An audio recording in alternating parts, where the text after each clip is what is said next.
I hope you all have had a great week, and I welcome all of you to our weekly Communities of Practice Sunday check-in session, a half hour of Dharma, reflection, and community connections. If you are a new member of our community, please accept our wholehearted welcome to you. If you have any questions regarding our practices and topics, we are all here to help. It is customary for people in Australia to begin any meetings by acknowledging the traditional owners of our land.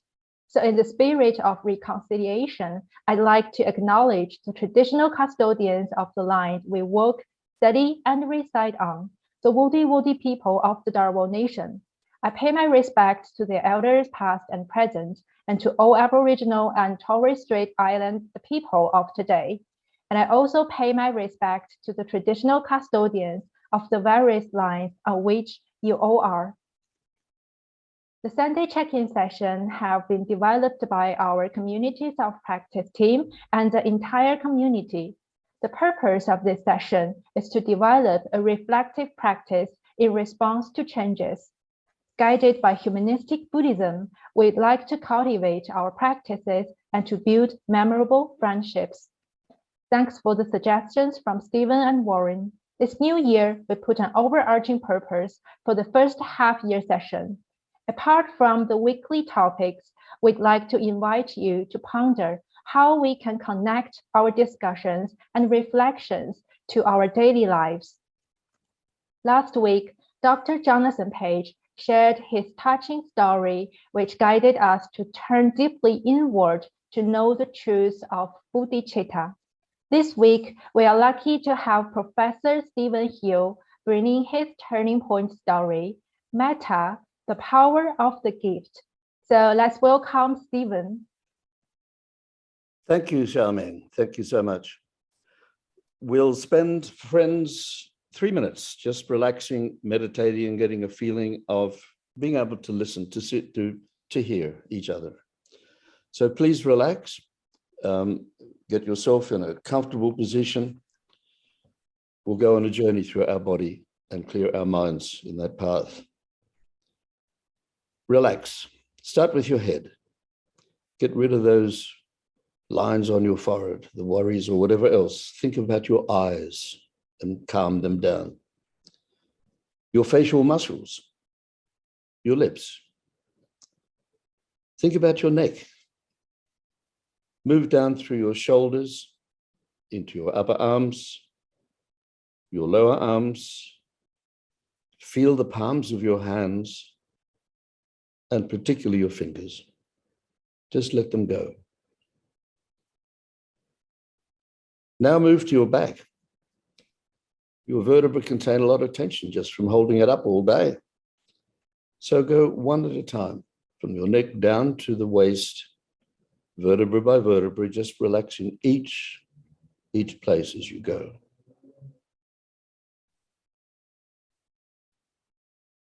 You reach your lower back. Think about that just for a minute. Just relax that part of you, just at the bottom of your spine. Move down through your thighs. Move down to your calf muscles, your feet. Feel your toes, your entire body. Let it relax. Let it flow. Gently come back to the tip of your nose. Watch your breathing. Slow. In, out. In, out.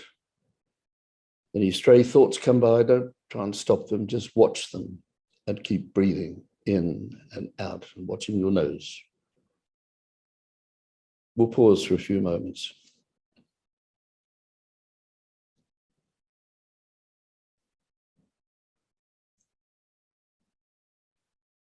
Keep breathing in and out.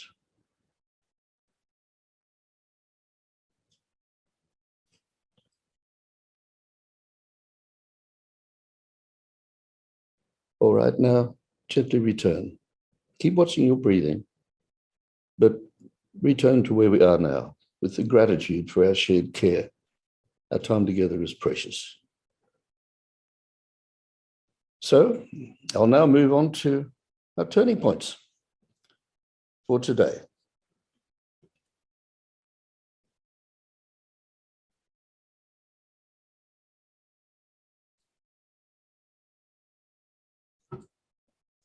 Today, folks, I'm going to talk about Metta, the power of the gift.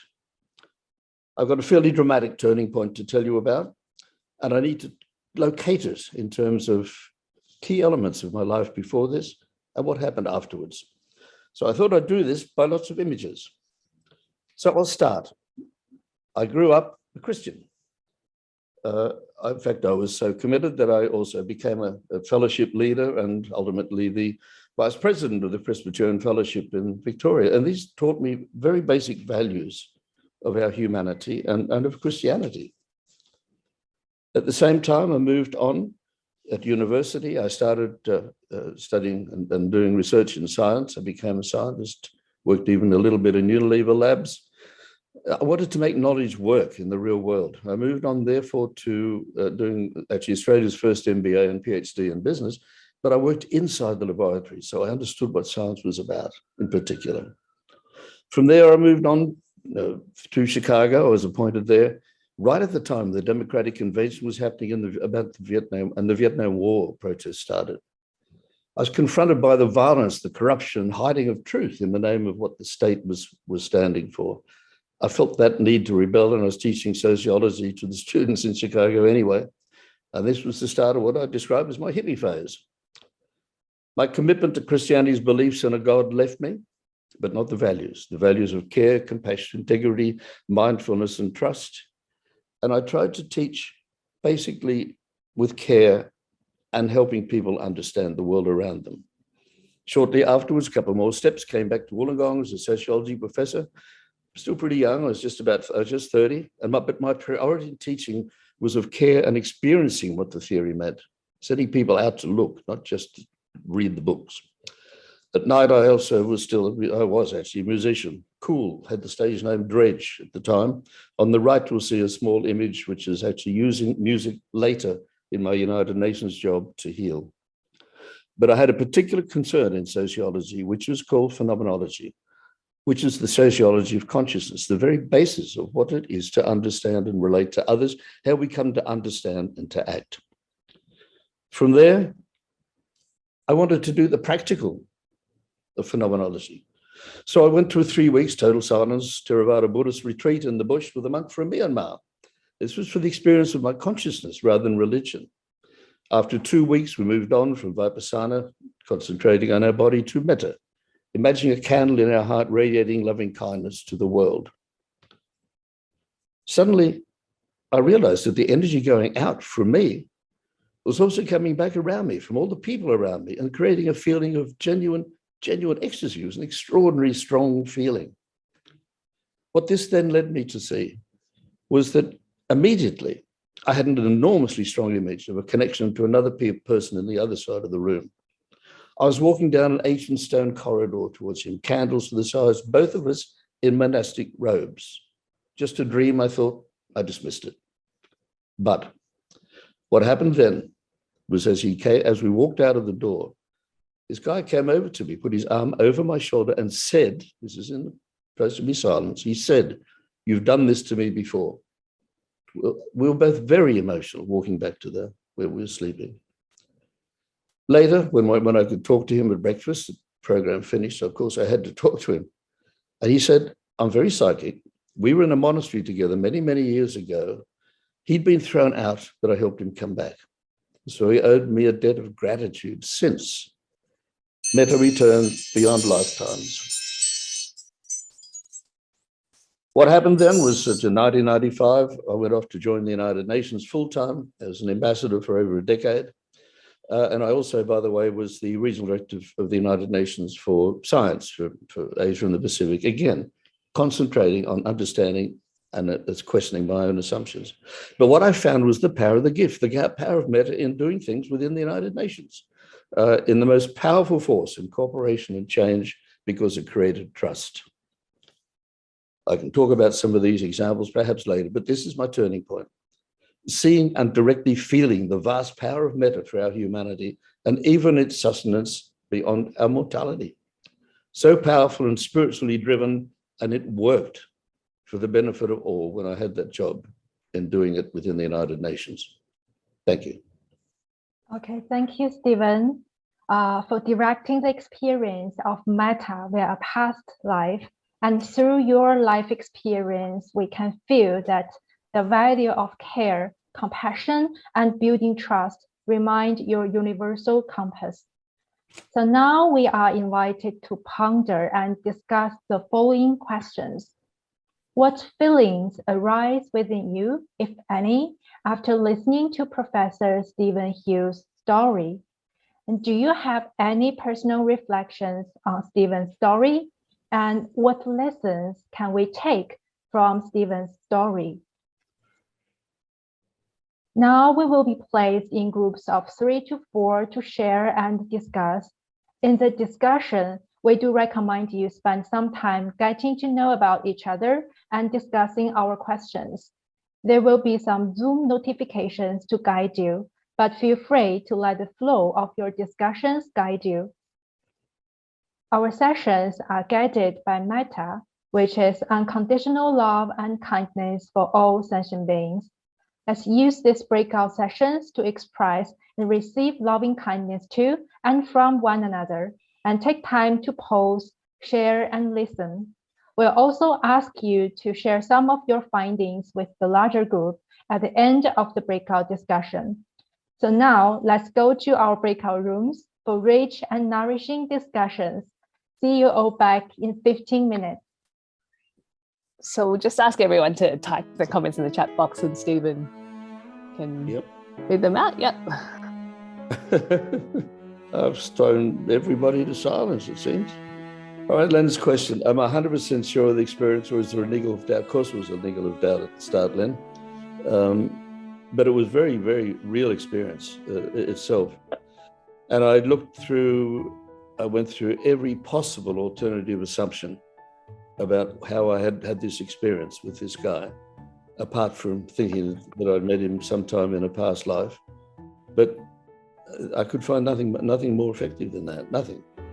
And it played out in real terms in things that I then was able to do. And when working with people, very poor and underprivileged people in developing countries, the power of metta was enormously powerful. Joby, you talk also about sharing the story about the monk in Myanmar reminded me to reflect what affinities we've planted in the past that causing the effects. And Chris, as you point out, there are many turning points in life. It's absolutely true. Sometimes I think they pass by and you don't quite realize till later that really was a turning point too. But I've found many. I mean, I did not realize, for example, a lot of the things I was doing, firstly as a Christian, secondly in working in science and so on, were really going to lead to other things that fit it all together, particularly after the power of what really was that extraordinary experience in a meditative program. And sort of things just moved on. I mean, I had worked with the United Nations as a consultant since 1965 in one form or another, but doing it full time when you're responsible, that's kind of real different, to say the least. And metta was fundamental to making change happen. Yes. Thank you everyone for your sharing, and please keep writing and let the insight flow. And we really hope the check-in session was helpful to you, and we hope you experience the unconditional love and compassion of this community. But before anyone who might be experiencing a greater need than what today could meet, please don't hesitate to get in touch with us. And you can also reach out to the professional organizations on the screen.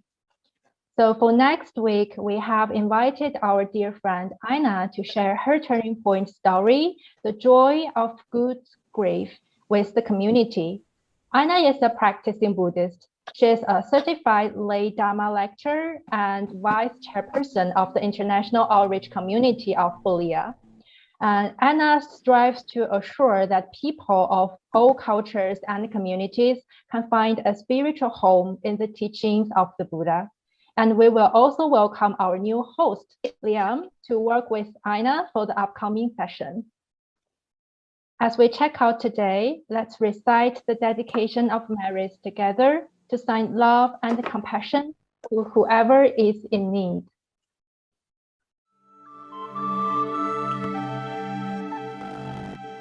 Let us now dedicate the goodness of what you have done to all living beings. May kindness, compassion, joy, and equanimity pervade all worlds. May we cherish and build affinities to benefit all beings. May Chan, Pure Land, and precepts inspire equality and patience. May our gratitude and humility give rise to great vows.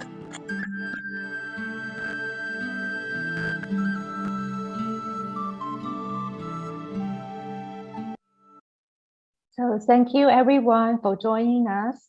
Now we will have our Euro post check-in discussions. So please stay around if you have time.